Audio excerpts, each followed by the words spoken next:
Other श्रीवासादि गौरभक्ता। हरे कृष्णा कृष्णा कृष्णा हरे हरे, हरे राम राम राम हरे हरे।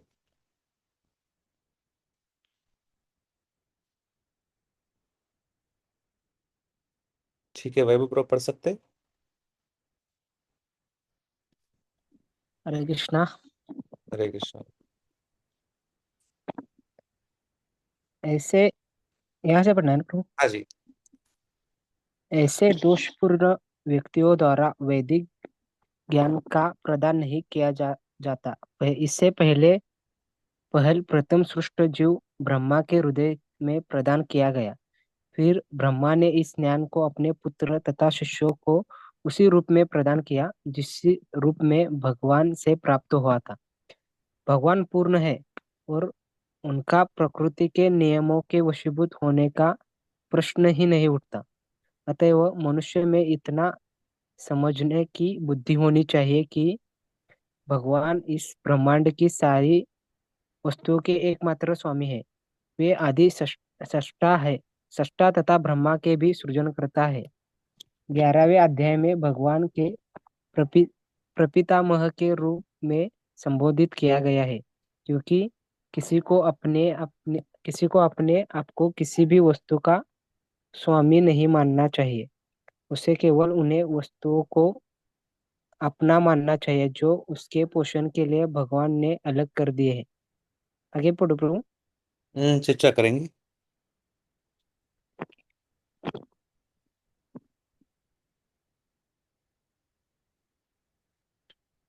बताइए क्या क्या बताया जा रहा है यहाँ पे। यहाँ यहाँ पर भगवान के ज्ञान के बारे में बताया मुझे। पहले भगवान ने अपना कहते हैं अपना ज्ञान ब्रह्मा जी के रूप में प्रस्तुत किया। फिर ब्रह्मा ने उसे अपने पुत्रों जैसा शिष्य के रूप में हम सब में दिया है। जैसे कि हम्म। हम पढ़ते हैं मम्मी वसवते योगम प्रोक्तवान मम्मी में। जी जी जी जी।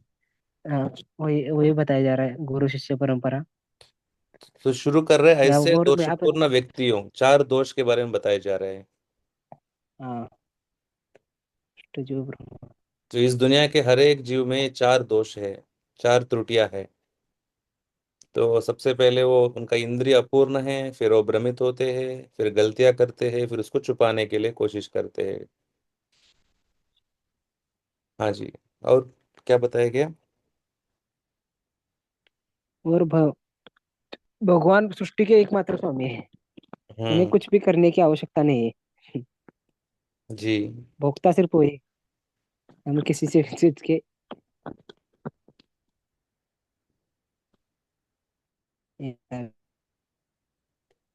ब्रह्मा जी का भी पिता भगवान ही है, इसलिए ब्रह्म भगवान से ही ज्ञान आ सकता है।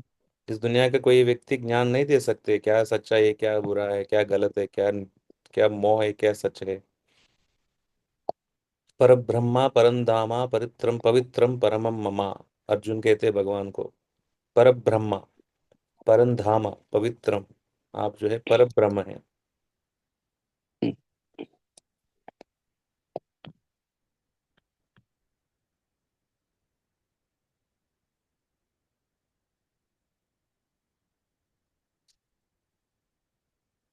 जी। हम्म, सतीश तो आगे का पढ़ सकते हैं?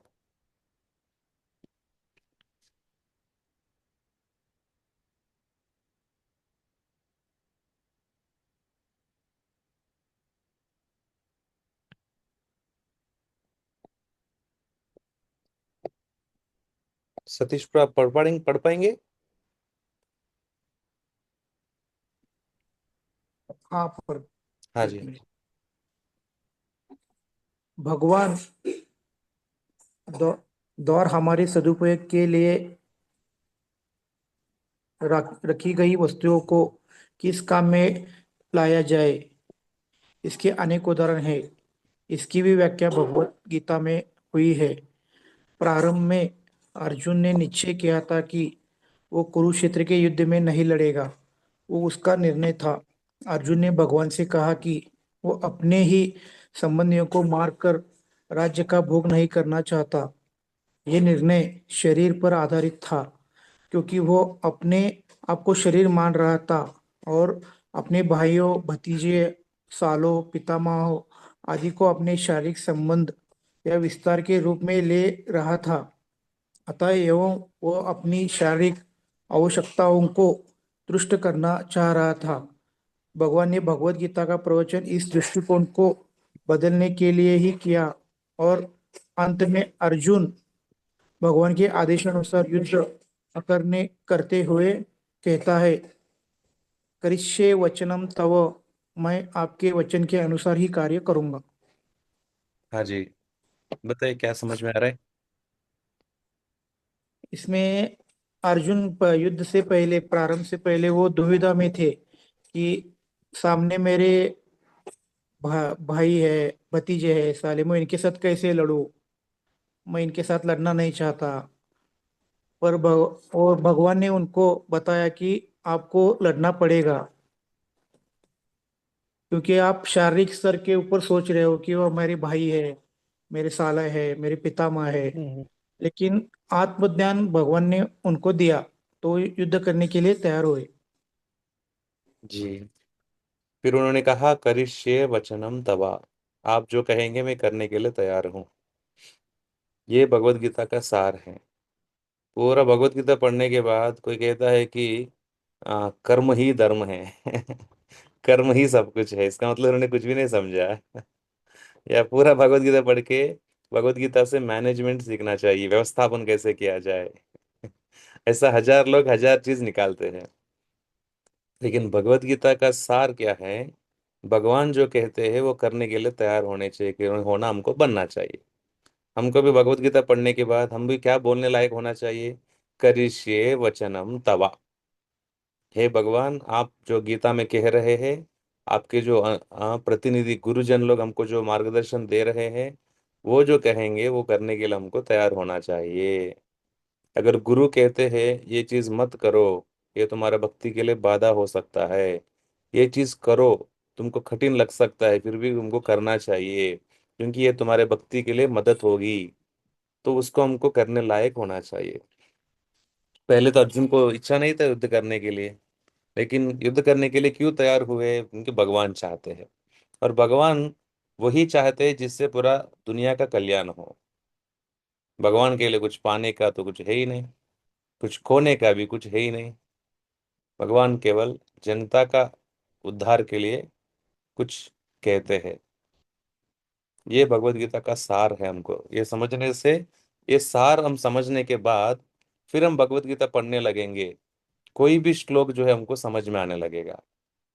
अगर ये सार ना समझते हुए सीधा भगवत गीता पढ़ने के लिए कोशिश करेंगे, लोग भ्रमित हो जाते हैं, कुछ भी नहीं समझ पाते।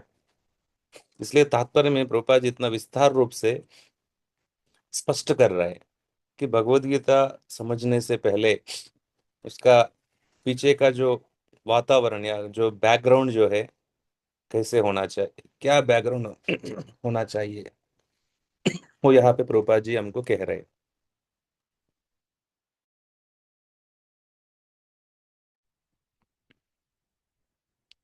और किसी को कुछ कहना है?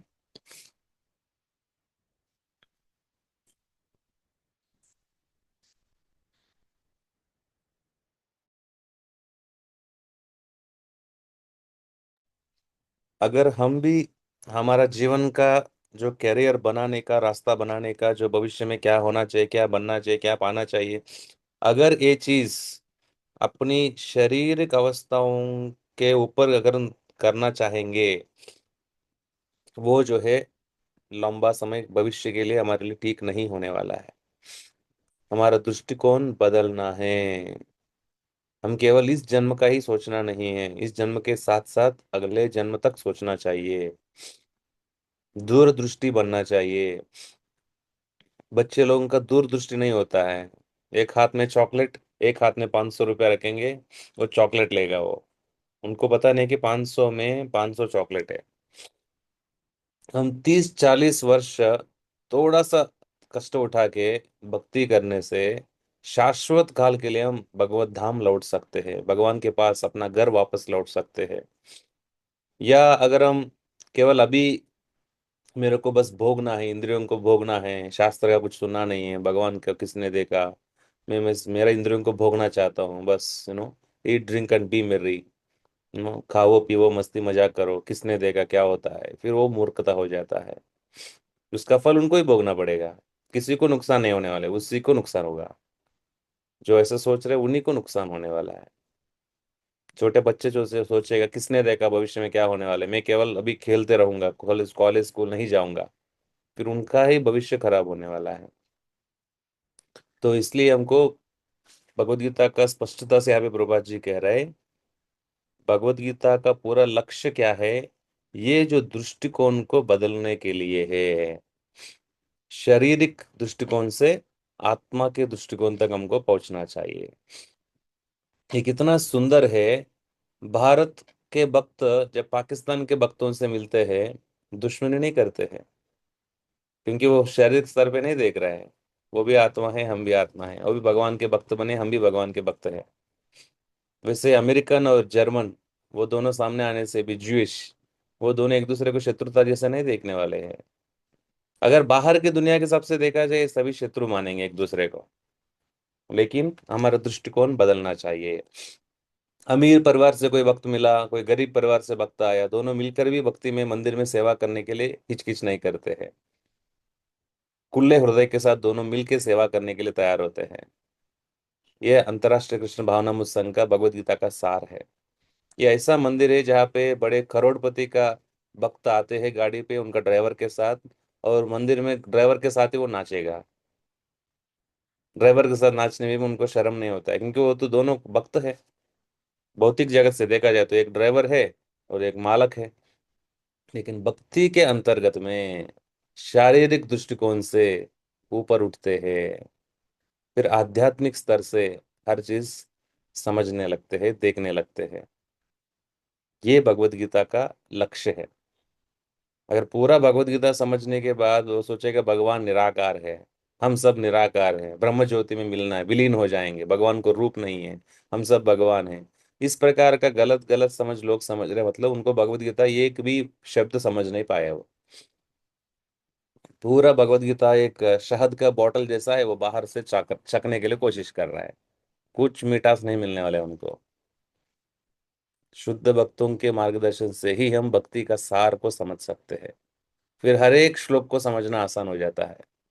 इसलिए हम इतना समय लेकर हम चर्चा पढ़ रहे हैं, जो परिचय है, इंट्रोडक्शन, इतना समय देकर हम क्यों पढ़ रहे हैं, ताकि हम पूरा भगवत गीता को समझने के लिए एक ही रास्ता है, ये जो प्रभुपाद जी ने जो शीर्षक लिखा है, इसको समझना।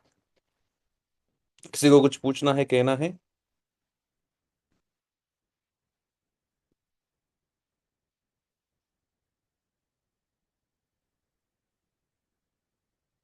मंगेश आप पढ़ सकते हैं? बाइक पर हूँ प्रभु जी, मैं सुनता हूँ सिर्फ। इस संसार में मनुष्य बिल्लियों तथा कुत्तों के समान लड़ने के लिए नहीं है। मनुष्यों को मनुष्य जीवन की महत्ता समझकर सामान्य पशुओं की भांति आचरण करना बंद कर देना चाहिए। मनुष्य को अपने जीवन के उद्देश्य को समझना चाहिए, और इसका निर्देश वैदिक ग्रंथों में दिया गया है, जिसका सार भगवत गीता में मिलता है। वैदिक ग्रंथ मनुष्यों के लिए है, पशुओं के लिए नहीं। एक पशु दूसरे पशु का वध करे तो कोई पाप नहीं लगता, लेकिन यदि मनुष्य अपनी अनियंत्रित स्वादेंद्रिय के तुष्टि के लिए पशु वध करता है, तो वह प्रकृति के नियम को तोड़ने के लिए उत्तरदायी है।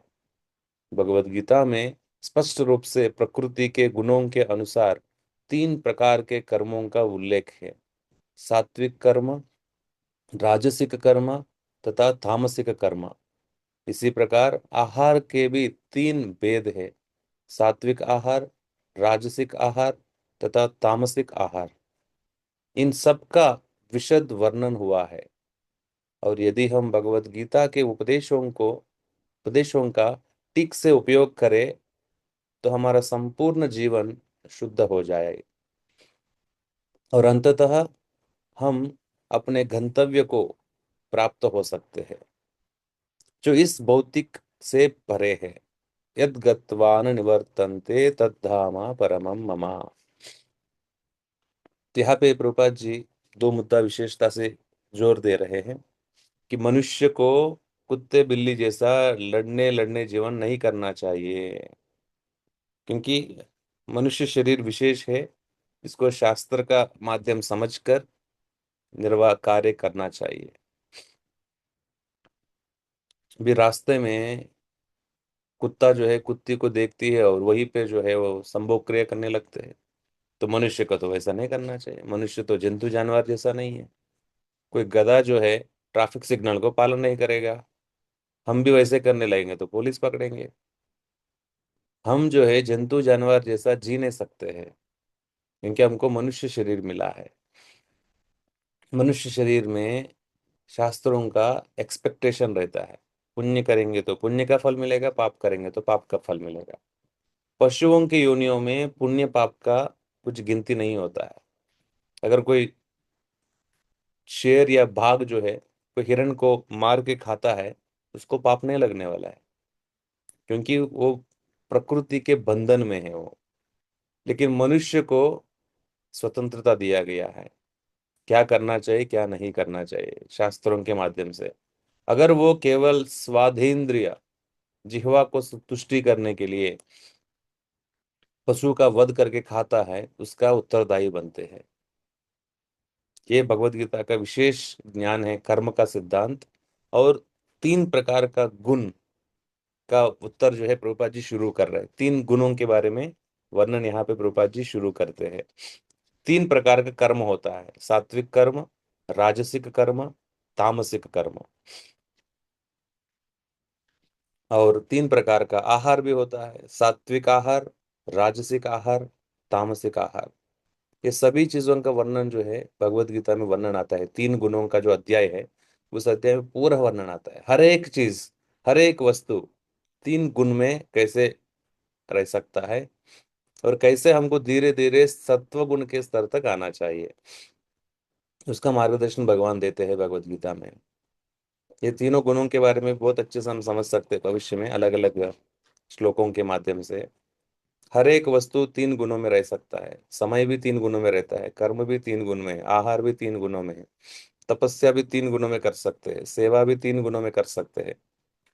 First class, second class, third class, ऐसा आप समझ सकते हैं। सत्वगुण का हर एक चीज जो है फर्स्ट क्लास स्टैंडर्ड है। One tier AC, two tier AC, three tier AC. Three tier AC तो नहीं बोल सकते, तमोगुण तो एकदम जनरल क्लास जैसा है, ये उससे भी निम्न जैसा है, बिना टिकट ट्रैवल करना जैसा है। तो हमको धीरे धीरे सत्वगुण के जीवन में आना चाहिए, ताकि वहां से हम शुद्ध सत्व तक पहुंच सकते हैं। तभी हम जीवन शुद्ध हो जाएगा, संपूर्ण जीवन। फिर जो जीवन का गंतव्य जो स्थान है भगवान के धाम लौटना, वो संभव हो पाएगी। भगवान कहते हैं ऊर्ध्वं गच्छन्ति सत्त्वस्ता मध्ये तिष्ठन्ति राजसा जगन्न जगन्न गुणवृत्तिश्च अधो गच्छन्ति तामसा। जो लोग सत्वगुण के कार्य करने लगते हैं वो ऊपर के लोकों में जाएंगे। जो लोग रजोगुणी कार्य करेंगे ये भूमंडल में ही रह जाएंगे। जो लोग तमोगुणी कार्य पाप कृत्य करेंगे वो नीचे के लोकों में जाएंगे। ऐसा भगवान एक श्लोक में कहते हैं। तो पूरा वर्णन आता है अलग अलग युगों के बारे में, अलग अलग कर्म जो गुणों के बारे में, तीन गुणों के बारे में।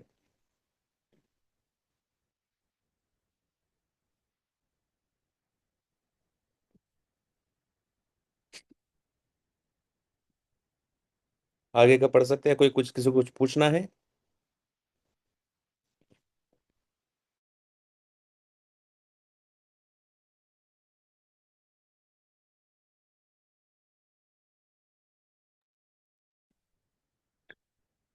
यह गंतव्य सनातन आकाश या नित्य चिन्मय आकाश कहलाता है। इस संसार में हम पाते हैं कि प्रत्येक पदार्थ क्षणिक है। वह उत्पन्न होता है, कुछ काल तक रहता है, कुछ गौण वस्तु उत्पन्न करता है, क्षीण होता है और अंत में लुप्त हो जाता है। भौतिक संसार का यही नियम है। चाहे हम इस शरीर का दृष्टांत ले, या फल का, या किसी वस्तु का, किंतु इस क्षणिक संसार से परे एक अन्य संसार है जिसके विषय में हमें जानकारी है। उस संसार में अन्य प्रकृति अन्य प्रकृति है जो सनातन है, जीव भी सनातन है। और 11वें अध्याय में भगवान को भी सनातन बताया गया है। हमारा भगवान के साथ घनिष्ठ संबंध है, और चूंकि हम सभी गुणात्मक रूप से एक है, सनातन धाम, सनातन ब्रह्म तथा सनातन जीव, अतएव गीता का सार अभिप्राय हमारे सनातन धर्म को जागृत करना है, जो कि जीव की शाश्वत वृत्ति है।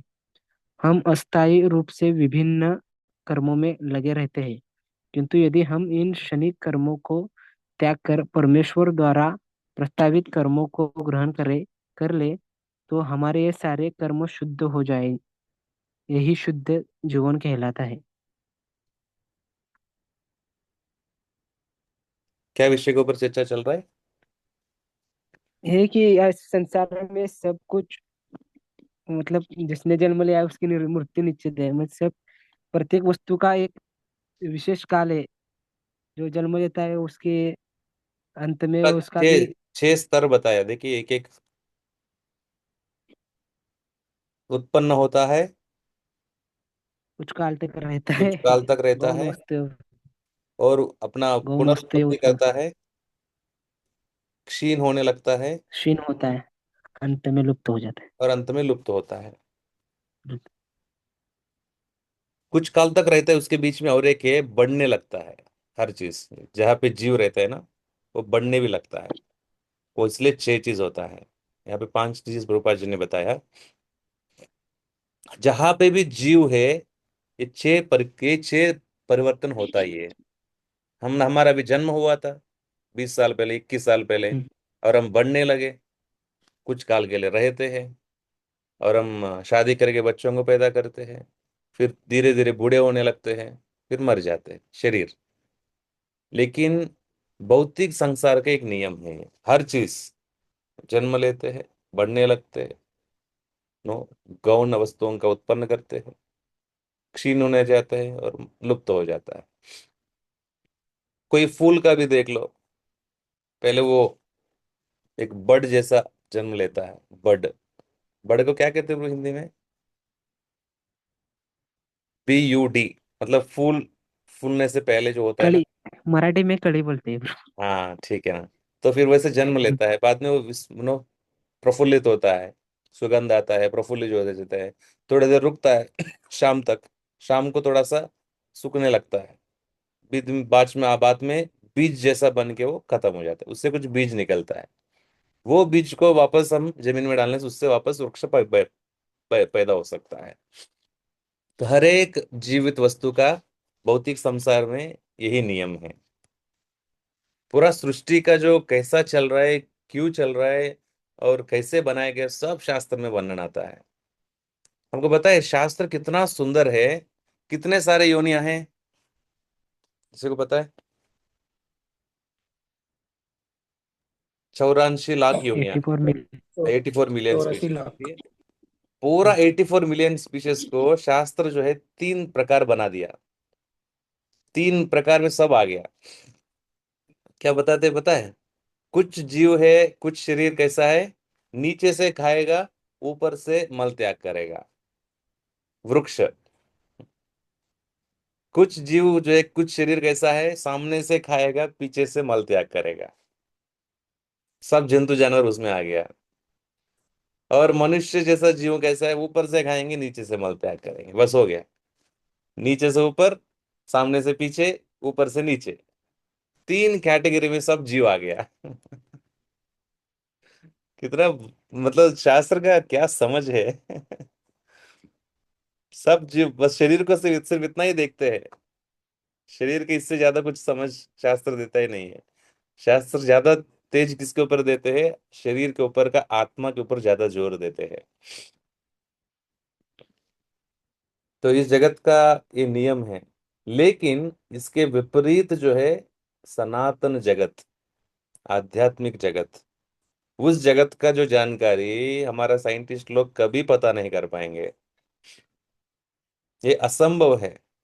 कोई चींटी हिंदू महासागर के पास जाके हिंदू महासागर का गिनती कर पाएगा या उनका गहराई समझ पाएगा? उसी प्रकार हमारे सामने भौतिक जगत जो है हिंदू महासागर जैसा है। हम अपना रॉकेट भेज के आध्यात्मिक जगत का स्क्रीनशॉट फोटो निकाल के यहाँ पे कुछ फुटेज नहीं ला पाएंगे। ये असंभव है। शास्त्र के माध्यम से ही हम समझ सकते हैं आध्यात्मिक जगत के बारे में, क्योंकि हमारी इस जगत का सभी चीज पदार्थों से बनाया हुआ है। एक पदार्थ चीज जाके आध्यात्मिक चीज को फोटो नहीं निकाल पाएगा, कितना भी टेक्नोलॉजिकल एडवांसमेंट हो जाए। ये असंभव है। लेकिन शास्त्र हमको मार्गदर्शन बताता है उस जगत के बारे में। क्या क्या है वो? सनातन धाम है, सनातन ब्रह्म है, सनातन जीव है। इस जगत के बारे में, आध्यात्मिक जगत के बारे में भगवान जानकारी देते हैं, बहुत जगह में बताते भगवत गीता में। त्यक्त्वा देहम पुनर्जन्म नैति मामेति। जो व्यक्ति मेरे को समझ लेता है, शरीर छोड़ने के बाद वापस जन्म नहीं लेगा, मेरे पास आ जाएगा। तद धामा परमम ममा, वो जो धाम है, सबसे परम धाम है, वो मेरा है। हम्म। ऐसा कितने सारे जगह में भगवान कहते हैं, माम उपेत्य पुनर्जन्म दुक्खालयम अशाश्वतम। ये जो जगत जो है दुक्खालय है और अशाश्वत भी है। कुछ भी शाश्वत नहीं है। पहले बताएगा दुक्खालय, दुख से भरा हुआ जगत है। बाद में अगर थोड़ा सा सुख मिलता है, भगवान कहते हैं अशाश्वतम, वो भी शाश्वत काल के लिए नहीं रहेगा। तो लेकिन जो योगी लोग मामुपेत्य पुनर्जन्म दुक्खालयम शाश्वतम नाप्नुवन्ति महात्मानः संसिद्धिम परमाम गतिम, जो सिद्ध पुरुष है, सिद्ध भक्त है, वो मैं परम परम गतिम, परम जगत में मेरे धाम में आ जाएंगे। जो भक्ति करके मेरे धाम में आ सकते हैं, ये सब भगवान कहते हैं। 4 मिनट में मीटिंग बंद हो जाएगा, वापस आप लोग जुड़ जाइए। तो आध्यात्मिक जगत के बारे में भी भगवत गीता में जानकारी हमको मिलता है। पिछले पैराग्राफ में 3 गुणों के बारे में हमने सुना है। तो ये सभी ज्ञान भगवान ही दे सकते हैं, बाकी सब जो है त्रुटि से भरे हुए हैं। तो इसलिए भगवान का जो गीत है, ये वो जो है वह कुछ विशेष है, क्योंकि उसमें त्रुटियां नहीं रहेगा और सच्चाई ज्ञान हमको मिल सकता है।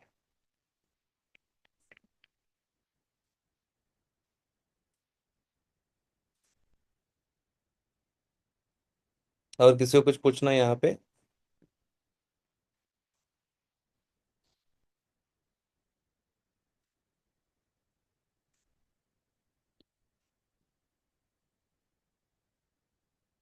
तो हम लोग जो है इस भौतिक जगत के कर्मों में फंस जाते हैं, लुप्त रहते हैं, बिजी हो जाते हैं।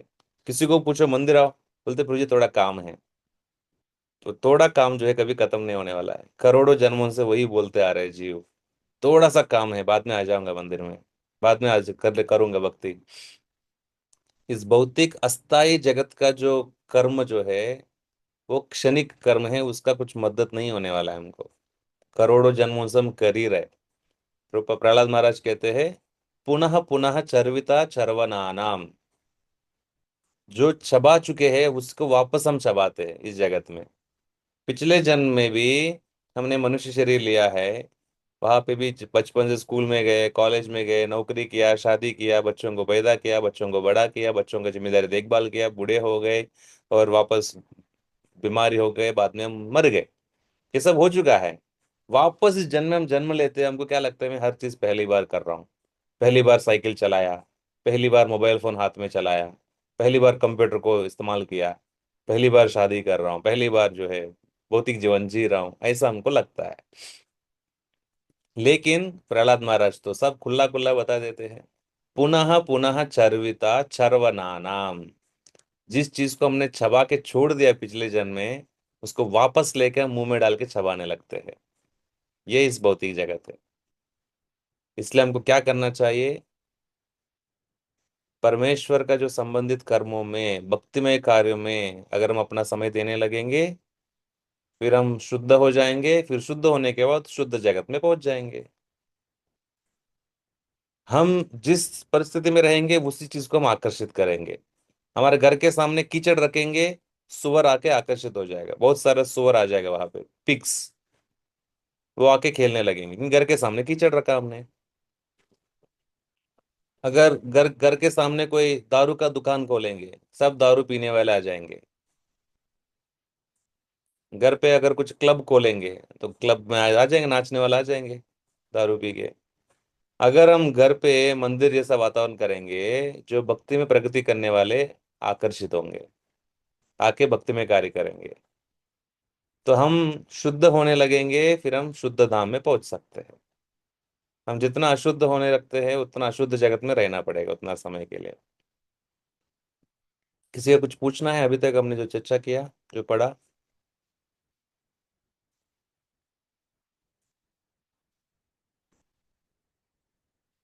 मीटिंग अभी 1 मिनट में खत्म होने वाला है, आप लोग वापस जुड़ जाइए।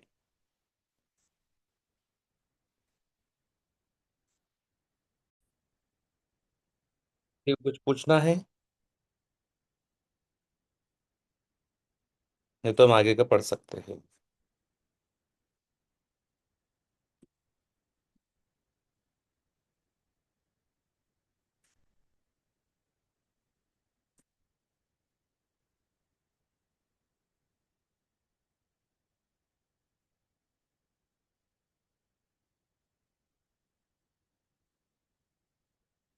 आगे का कौन पढ़ेंगे?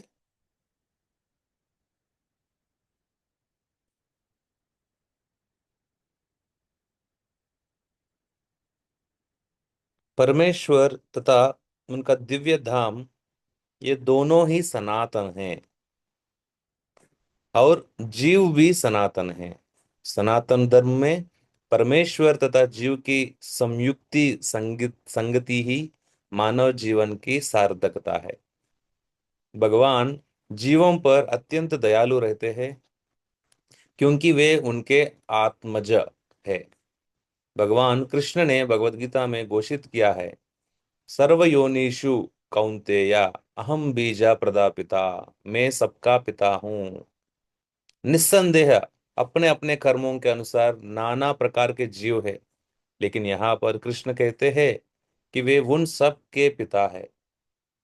अतएव भगवान उन उन अमस्तपतित अमस्तपतित बद्ध जीवों का उद्धार करने तथा उन्हें सनातन धाम वापस बुलाने के लिए अवतरित होते हैं, या फिर अपने विश्वस्त विश्वस्त सेवकों को अपने पुत्रों, पार्षदों या आचार्यों के रूप में इन बद्ध जीवों का उद्धार करने के लिए भेजते हैं। तो यहाँ पे भगवान के सनातन चीज के बारे में भगवान प्रभुपाद जी कह रहे।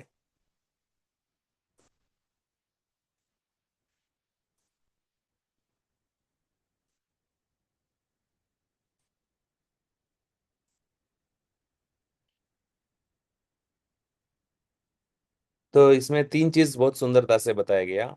भगवान का धाम शाश्वत है, भगवान शाश्वत है, जीव शाश्वत है।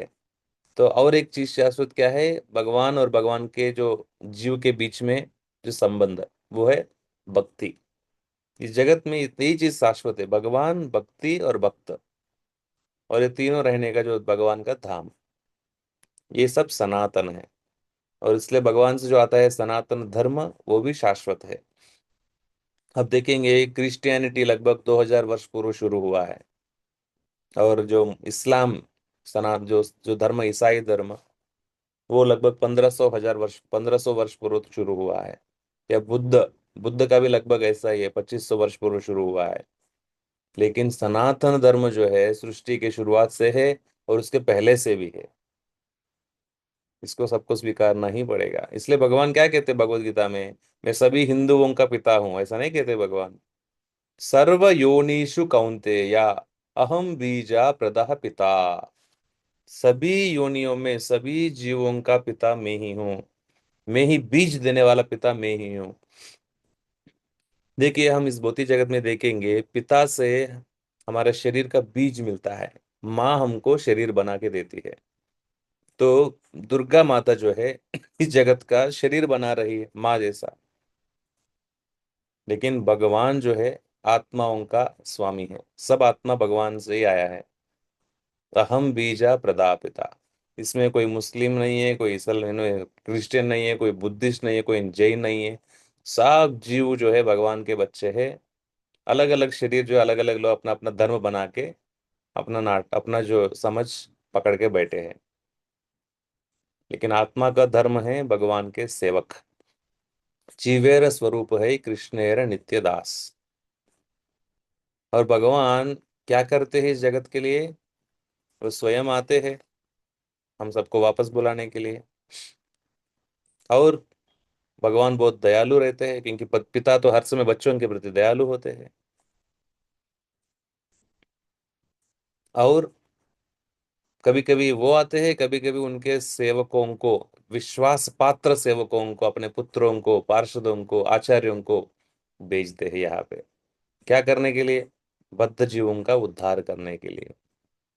इस जगत में हमको दो प्रकार के लोग मिलेंगे। नास्तिक लोग, वो कहते हैं कि भगवान नहीं है, इस जगत सब कुछ यही है, ये जीवन सब कुछ है, मरने के पहले जितना भोगना है भोग लो। एक नास्तिक साइंटिस्ट कह सकता है, जिसका इंद्रिय नियंत्रण में नहीं है, जिसका जीवन सेल्फिश लाइफ मिला है, जो द्वेष काम और क्रोध लोभन से भरा हुआ है, वो व्यक्ति कह रहा है ऐसा।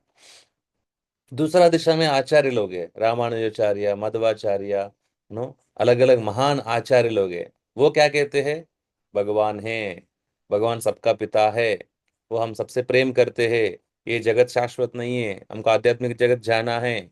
भगवान वहीं से आते हैं, भक्तों को उसी के लिए भेजते हैं। भगवान ये सब लीला करके हमको आकर्षित करने के लिए आते हैं। ये सब ये आचार्य लोग कहते हैं। अभी हमारे ऊपर निर्भर है, हम किसका सुनना चाहिए, किसका सुनने से क्या फल होगा हमको समझना चाहिए।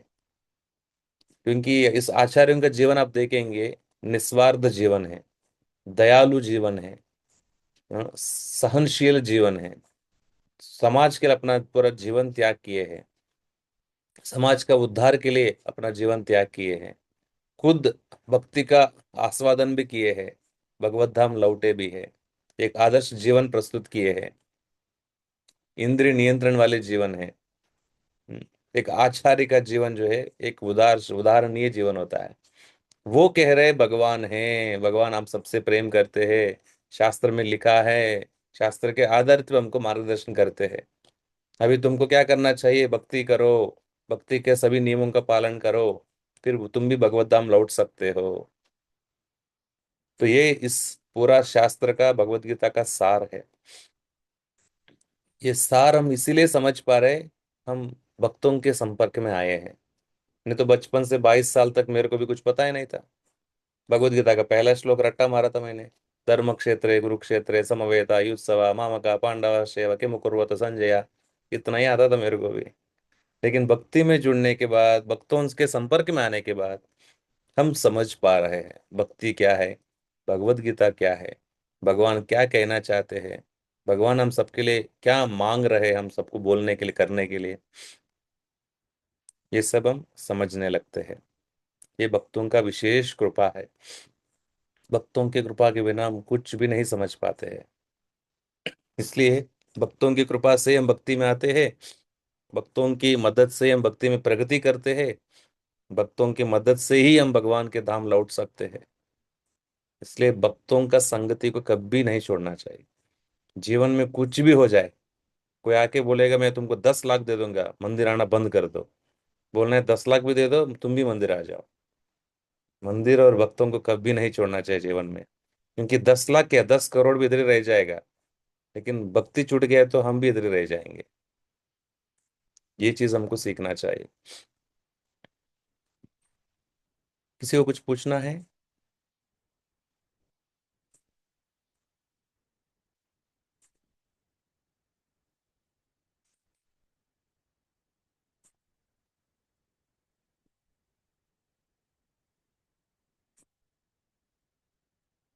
स्पष्टता से लिखा गया है, कृष्णा भगवान यहाँ पे क्यों आते हैं? पतित बद्ध जीवों का उद्धार करने। और उद्धार करना मतलब क्या है? लोग अलग अलग मतलब निकालते हैं। उद्धार करना मतलब है सनातन धाम वापस बुलाने के लिए भगवान आते हैं। भगवान आते हैं। हम सबको वापस बुलाने के लिए आए भगवान। हम थोड़ा आंख खोलना चाहिए, भगवत गीता समझना चाहिए, फिर सनातन धर्म वापस जाने के लिए कोशिश करना चाहिए, अपना कर्तव्य को निभाना चाहिए। तब हम अकेला नहीं, पूरा साथ में सबके साथ हम वैकुंठ जा सकते, भगवान के धाम जा सकते। हम भक्तों का यही हृदय है, वो अकेला नहीं जाना चाहते भगवान के धाम, सबको साथ में लेके जाना चाहते। बाहर के नास्तिक लोग का भी वही लक्ष्य है, वो नरक अकेला नहीं जाना चाहते हैं, सबको खींच के लेके जाना चाहते हैं। इसलिए हमको उस प्रकार की जाल में फंसना नहीं चाहिए, बुद्धि का इस्तेमाल करना चाहिए। क्या कार्य करने से मेरा क्या हालत होगा, क्या फल मिलेगा, बुद्धि का इस्तेमाल करना बहुत जरूरी है। फिर हम एक आखिरी पैराग्राफ पढ़ेंगे, फिर हम आज के लिए विराम कर सकते हैं। कौन पढ़ सकते हैं? अमोल, आप पढ़ पाएंगे माइक चालू करके?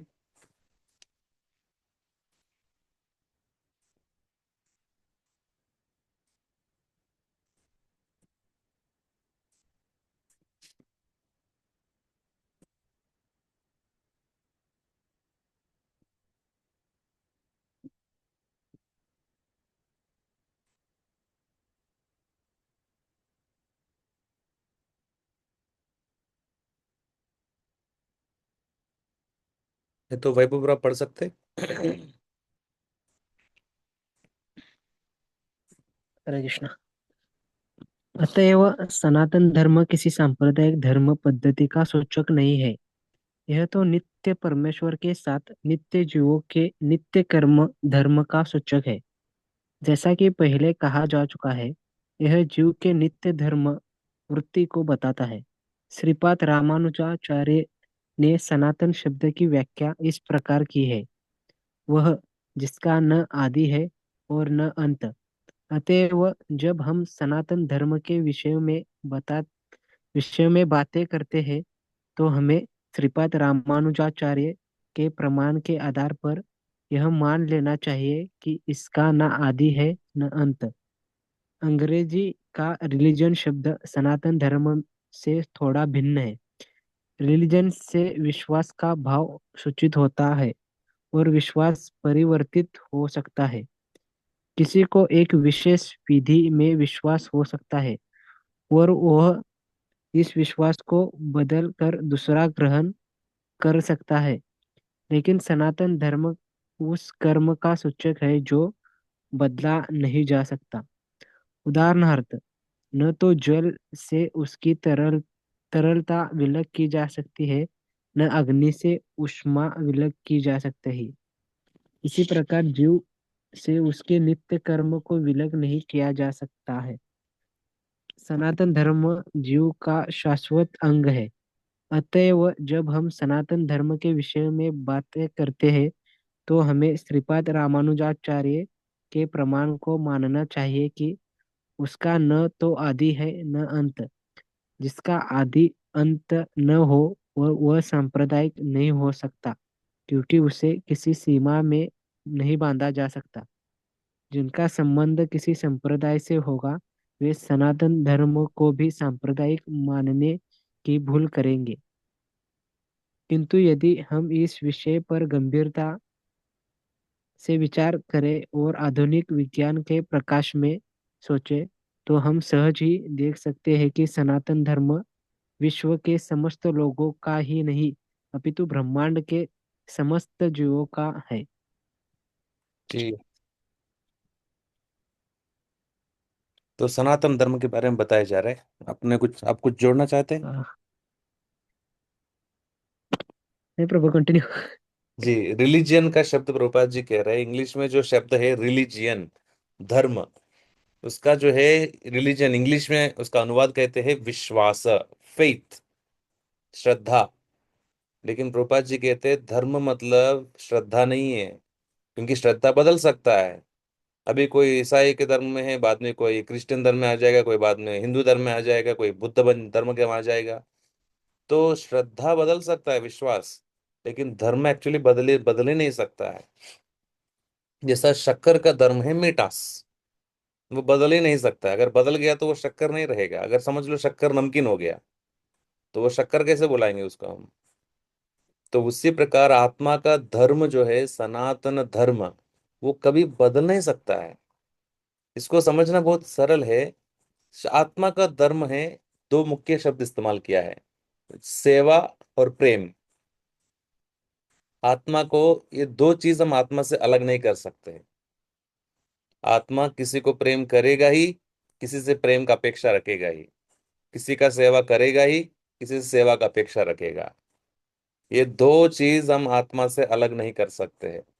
अगर कोई भी नहीं उनके साथ प्रेम करने के लिए, सेवा कराने के लिए, कुत्ता बिल्ली को पालेगा वो। क्योंकि जीव ये दो कार्य करती ही है, प्रेम और सेवा। कोई देश का सेवा करने लगता है, कोई देश का प्रेम करने लगता है, कोई बॉस कंपनी का प्रेम करने लगते हैं, सेवा करने लगते हैं, कोई परिवार को करना चाहते, कोई अपना ब्राह्मण जाति, क्षत्रिय जाति, या कोई अपना कुल, अलग अलग चीज। लेकिन इसका पूरा संतुष्टता है जब हम भगवान को प्रेम करने लगेंगे, भगवान का सेवा करने लगेंगे, तब आत्मा का संतुष्टता मिलना शुरू होती है। कितना सुंदर शब्द है धर्म। आत्मा का जो धर्म है, प्रेम और सेवा।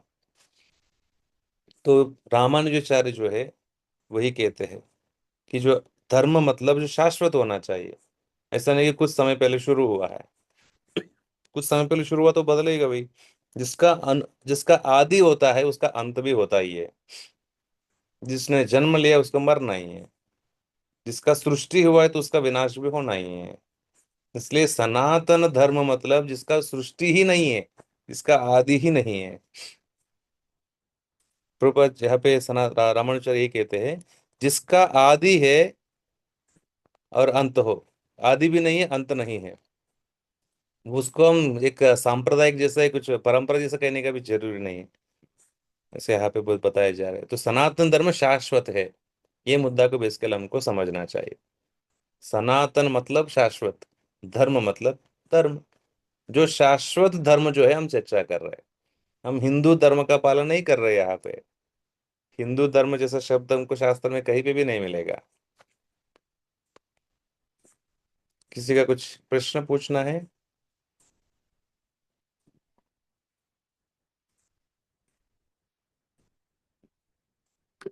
एक आखिर में बहुत प्रभुपाद जी विशेष मुद्दा कह रहे, ये जो सनातन धर्म क्या है, विश्व के समस्त लोगों का ही नहीं, ब्रह्मांड के समस्त जीवों का धर्म है। देवी देवताओं का भी धर्म यही है, सनातन धर्म। केवल भूमंडल का, पृथ्वी का, भारत भूमि का नहीं बात कर रहे हैं यहाँ पे। ब्रह्मा जी से लेकर पाताल लोक में जो कीटाणु तक सनातन धर्म लागू होता है। कितना सौभाग्य है, हम इस प्रकार का ज्ञान सरल स्थिति में हमको मिल रहा है समझने का। ये विशेष प्रभुपाद जी का कृपा है। प्रभुपाद जी अगर ये तात्पर्य नहीं लिखे होते, हम कहाँ समझ सकते भगवत गीता को। बाकी आचार्य लोग बहुत ही थोड़ा सा कठिन बातों में, वनो शब्दों में लिखा है, हमारे लिए थोड़ा आसान नहीं होता है। कुछ लोग केवल संस्कृत में लिखे हैं, हम कहाँ समझ सकते संस्कृत। प्रभुपाद जी की विशेष कृपा है, हमारे जैसे जीवों को समझने जैसा भाषा में, सरल भाषा में प्रभुपाद जी लिखे हैं। एक एक जो पंक्ति जो है, पैराग्राफ है, काफी है शास्त्र का सार समझने के लिए। पूरा हजारों हजारों पेज वाला ग्रंथ पढ़ने का जरूरी नहीं है। ये एक पन्ना भी काफी है, पूरा शास्त्र का सार समझ सकते हैं। ये प्रभुपाद जी का विशेषता है। इसलिए महान आचार्य है वो, साधारण व्यक्ति नहीं है। कोई साधारण व्यक्ति ऐसा कर ही नहीं सकते है। हर एक पैराग्राफ हम जो पढ़ रहे हैं, पंक्ति, पूरा शास्त्र का सार हमको मिल रहा है। इसलिए हम शाश्वत काल के लिए प्रभुपाद जी के लिए ऋणी रहेंगे, ऋणी बनेंगे। कि उनका कृपा से, हमने कभी तो प्रभुपाद जी को प्रत्यक्ष रूप से देखे ही नहीं, लेकिन उनका कृपा हम तक पहुंच रहा है गुरु परंपरा के माध्यम से। और हजारों वर्ष तक, सैकड़ों पीढ़ियों तक ये पहुंचने वाला है प्रभुपाद जी का कृपा। प्रभुपाद जी कहते हैं, मैं हर समय जीवित रहूंगा मेरे पुस्तकों के माध्यम से। हम सब पिछले 1 घंटे से प्रभुपाद जी से श्रवण कर रहे हैं। ये प्रभुपाद जी ग्रंथ पढ़ने का विशेष कृपा है। प्रभुपाद जी का ग्रंथ हम पढ़ेंगे, प्रभुपाद जी स्वयं हमको बोलने लगेंगे क्या सही है क्या गलत है। अगर प्रभुपाद जी जैसा आचार्य हमको बोलना चाहते हैं, हम तो मौका देना चाहिए, इसलिए हमको पढ़ना चाहिए। किसी का कुछ प्रश्न पूछना है, नहीं तो हम यहाँ पे विराम कर सकते।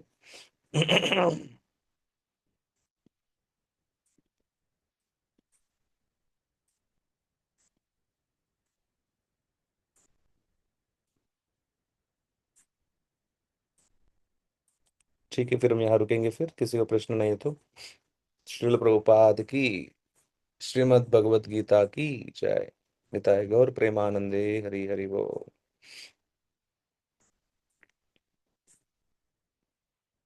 आप सबको धन्यवाद, आपने आपका अमूल्य समय दिए है। हरे कृष्णा।